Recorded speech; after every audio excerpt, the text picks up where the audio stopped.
আপনাদের প্রত্যেককে আমার চ্যানেলে স্বাগত জানাই।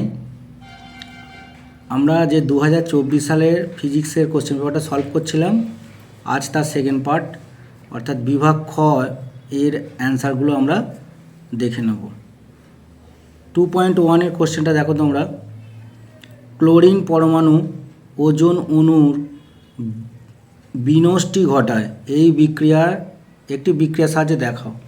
দেখো বিক্রিয়াটা 2.1-এর Cl অ্যাক্টিভ আর প্লাস O3 সেখান থেকে কী আসবে ClO প্লাস O2, এই ইকুয়েশানটা হবে।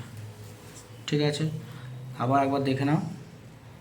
ঠিক আছে, তারপরে 2.2টা দেখো। বায়ুমণ্ডলের কোন স্তরে সর্বনিম্ন তাপমাত্রা লক্ষ্য করা যায়? অথবা দিয়ে আর একটা কোশ্চেন দিয়েছে, আন্তর্জাতিক স্পেস স্টেশনের কক্ষপথটি বায়ুমণ্ডলের কোন স্তরে অবস্থিত? তাহলে এই কোশ্চেনের অ্যান্সারটা তোমরা দেখো 2.2টা। আচ্ছা, তোমার হচ্ছে শীতলতম স্তর হচ্ছে মেসোস্ফিয়ার, আর আন্তর্জাতিক স্পেস স্টেশনটা যেটা হবে সেটা হচ্ছে থার্মোস্ফিয়ারে। ঠিক আছে, আন্তর্জাতিক স্পেস স্টেশনটা থার্মোস্ফিয়ারে আর শীতলতম স্তর হচ্ছে মেসোস্ফিয়ার। 2.2 এর অ্যান্সার। তারপরে নেক্সট দেখো 2.3, পি ভার্সেস 1/v লেখচিত্রের প্রকৃতি কী? এর লেখচিত্রের প্রকৃতি হবে সরল রৈখিক। 2.3 দেখো সরল রৈখিক, অথবা এই কেউ যদি এটা এঁকে দাও এটাও হবে। এই গ্রাফটাও যদি কেউ এঁকে দাও, পি ভার্সেস 1/v সরল রৈখিক, সেটাও হবে। ঠিক আছে, 2.3টা হয়ে গেল। তারপর দেখো 2.4 পরম উষ্ণতার সঙ্গে গ্যাসের ঘনত্বের সম্পর্কটি লেখো। দেখো এটা rho versus 1/t or PM = ρRT, এটা লিখলেও হবে। PM = ρRT অথবা এই রো ভ্যারিয়াস 1/t, এটা লিখলেও হবে। তারপরে দেখো 2.5-এরটা, অ্যালুমিনিয়ামের দৈর্ঘ্য প্রসারণ গুণাঙ্ক এটা দেওয়া আছে degree centigrade to the power -1 হলে SI এককের মান কত হবে? SI এককে শুধুমাত্র degree centigrade to the power -1টা চেঞ্জ হয়ে কেলভিন টু দি পাওয়ার -1 হয়ে যাবে। ঠিক আছে, ওর একটা অথবা আছে, কেলভিন টু দি পাওয়ার -1 হয়ে যাবে। আর দেখো 2.5-এর আর একটা অথবা আছে, কোন সূত্র থেকে গ্যাসের আয়তন প্রসারণ গুণাঙ্কের মান পাওয়া যায়? দেখো এটা চার্লসের সূত্র থেকে আয়তন প্রসারণ গুণাঙ্কের মানটা পাওয়া যায়। ঠিক আছে, 2.6টা দেখো, আপাতন কোণ বাড়লে মাধ্যমের প্রতিসরাঙ্ক বাড়বে না কমবে? এটা কিন্তু একই থাকবে, কারণ হচ্ছে এরা পরস্পরের উপর নির্ভরশীল নয়। তারপরটা দেখো, তারপর হচ্ছে 2.7টা, উত্তর লেন্স থেকে F ও 2F দূরত্বের মধ্যে বস্তু রাখলে এর প্রতিবিম্ব কোথায় গঠিত হবে? দেখো এই কোশ্চেনটা, এর উত্তরটা হবে 2F এর থেকে দূরে লেন্সের বিপরীত দিকে, এটা হচ্ছে প্রতিবিম্বটা গঠিত হবে 2F এর থেকে দূরে লেন্সের বিপরীত দিকে। ঠিক আছে, তারপরে দেখো 2.8-এ একটা অঙ্ক আছে, একটা ম্যাথ দিয়েছে একটা।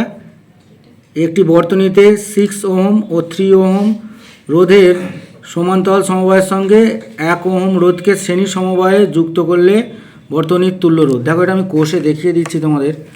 দেখো R1টা কত বলে দিয়েছে? R1টা বলে দিয়েছে 6 ওহম, আর R2টা বলেছে 3 ওহম। এরা পরস্পরের সঙ্গে সমান্তরাল সমবায়ে আছে। তাহলে আমি কি লিখতে পারি? তাহলে 1/R হচ্ছে, এটা হচ্ছে তোমার তুল্য রোধ, এদের দুজনের ক্ষেত্রে করছি, R1 R2-র ক্ষেত্রে। 1/R সমান হচ্ছে 1/R1 প্লাস 1/R2। তাহলে 1/R সমান কি? সমান R1 R2, এখানে কি হবে R2 প্লাস R1। তাহলে এটাকে তুমি চেঞ্জ করো, তাহলে R সমান কত হবে? উপরে R1 R2, নিচে R2 প্লাস R1। মানগুলো বসিয়ে দাও। R1-এর মান হচ্ছে 6 ইন্টু R2-র মান হচ্ছে 3 বাই হচ্ছে 6 প্লাস 3 সমান হচ্ছে 18 বাই আর হচ্ছে 6 × 3 = 9, ঠিক আছে। কাটাকাটি করলে 2 সমান হচ্ছে 2 ওহম হলো। এটা হচ্ছে R1 R2। এবার এই আটটা আবার 1 ওহমের সঙ্গে, এই 8টা আবার 1 ওহমের সঙ্গে সমান্তরাল এই শ্রেণী সমবায়ে আছে। তাহলে এদের দুজনের মধ্যে আবার বার করতে হবে আমাকে। তাহলে সেখানে হচ্ছে আর ইকুইভ্যালেন্ট মানে হচ্ছে তুল্য রোধ, শ্রেণী সমবায়ে থাকলে কি করতে পারি, R + R3 করে দাও।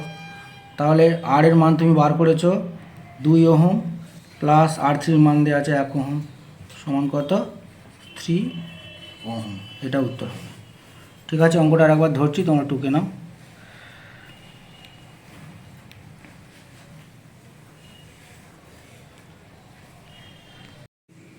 হ্যাঁ, 2.9টা দেখো তোমরা, বালচক্রের ঘূর্ণনের অভিমুখ কোন সূত্রের দ্বারা নির্ণীত হয়।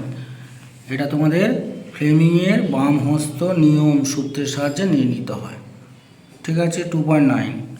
তারপরে দেখো 2.10টা দেখো, নিয়ন্ত্রিত শৃঙ্খল বিক্রিয়ার একটি ব্যবহারিক প্রয়োগ উল্লেখ করো, অথবা নিউক্লিয় সংযোজনের আগে নিউক্লিয় বিভাজন কেন ঘটানো হয়। দেখো 10এরটা তোমার হচ্ছে নিয়ন্ত্রিত শৃঙ্খল বিক্রিয়ার তোমার হচ্ছে ব্যবহারিক প্রয়োগ হবে নিউক্লিয় চুল্লি। আর তারপরে অথবাটা কী হবে, অথবাটা কারণ হচ্ছে নিউক্লিয় সংযোজনের সময় অনেক বেশি তাপের প্রয়োজন হয় এবং সেই তাপটা একমাত্র নিউক্লিয় বিভাজন বিক্রিয়ার মাধ্যমেই উৎপন্ন হয়। সেই জন্যই তোমাদের এটা লিখতে হবে গুছিয়ে, সেই জন্যই নিউক্লিয় সংযোজনের আগে নিউক্লিয় বিভাজন বিক্রিয়া ঘটানো হয়। তারপরে দেখো একটা বাম হস্তের সঙ্গে ডান হস্ত মিল করতে বলেছে, সামঞ্জস্য বিধান করতে বলেছে।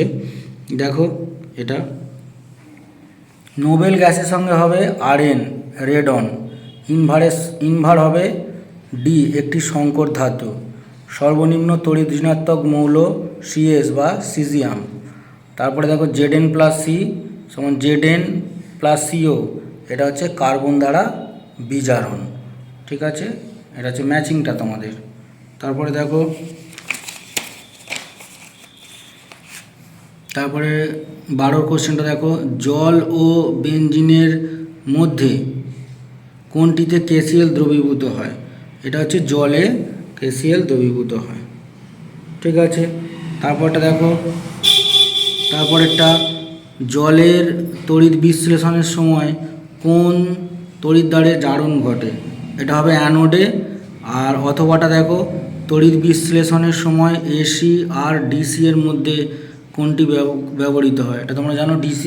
দেখো দুটোই, প্রথমেরটা হবে অ্যানোডে, তারপরেরটা হবে অথবাটা হবে DCতে। ঠিক আছে, 2.14টা দেখো, HCl গ্যাসের জলীয় দ্রবণ তড়িৎ পরিবহন করে কেন। দেখো HCl আয়নে ভেঙে H+ ও Cl- আয়ন দিতে পারে, সেই জন্যেই HCl কী করে, তড়িৎ পরিবহন করতে পারে। তারপরের কোশ্চেনটা দেখো, তারপরের কোশ্চেনটা অ্যামোনিয়া থেকে উৎপন্ন একটি জৈব সারের নাম ও সংকেত লেখো। তোমরা এটা কি লিখবে, ইউরিয়া, CONH2 এটা হচ্ছে 2.15টা। তারপর দেখো ওর সঙ্গে একটা অথবা আছে, সিলভার নাইট্রেটের জলীয় দ্রবণে H2S গ্যাস চালনা করলে যে কালো রঙের পদক্ষেপ পড়ে তার সংকেত লেখো। তার সংকেতটা কী হবে, অথবাটা এটা হচ্ছে Ag2S। ঠিক আছে, এটাই হচ্ছে সংকেতটা হবে। তারপরে নেক্সট কোশ্চেন দেখো 2.16 যেটা আছে, মেলামাইন প্রস্তুতির জন্য কোন যৌগ ব্যবহৃত হয়। এটা কী হবে, ইউরিয়া হবে, ইউরিয়া ব্যবহার করা হয় 2.16টা। ঠিক আছে, তারপর 2.17 দেখো, C2H6O সংকেত দ্বারা যে দুটি ভিন্ন কার্যকরীমূলক যুক্ত জৈব যৌগ চিহ্নিত করা যায় তাদের নাম লেখো। তাদের নামটা হবে, একটা হচ্ছে ইথানল ও ডাইমিথাইল ইথার, ইথানল ও ডাইমিথাইল ইথার। ঠিক আছে, তারপর নেক্সট কোশ্চেন দেখো, এলপিজি এর মূল উপাদানের গঠনমূলক সংকেত লেখো। সংকেতটা লিখতে বলেছে, সেটা হচ্ছে তোমার হচ্ছে বিউটেন হবে, বিউটেনের সংকেত হচ্ছে এটা CH3 CH2 CH2 CH3। ঠিক আছে, এটা হচ্ছে এলপিজির মূল উপাদানের গঠনমূলক সংকেত। তারপরে অথবা দিয়ে একটা কোশ্চেন আছে, দেখো লাস্ট কোশ্চেন, 1122 টেট্রাব্রোমো ইথেন এর গঠনমূলক সংকেত লেখো। এর গঠনমূলক সংকেত হবে অথবাটা, দেখো এটা, ঠিক আছে। এটা নাম হবে 1122 টেট্রাব্রোমো ইথেন, এটাই হচ্ছে গঠনমূলক সংকেত, ঠিক আছে। কিভাবে হচ্ছে নিশ্চয়ই তোমরা জানো এটা, ঠিক আছে। এখানেই আমার আজকে ভিডিওটা সমাপ্ত হলো। থ্যাংক ইউ, ধন্যবাদ।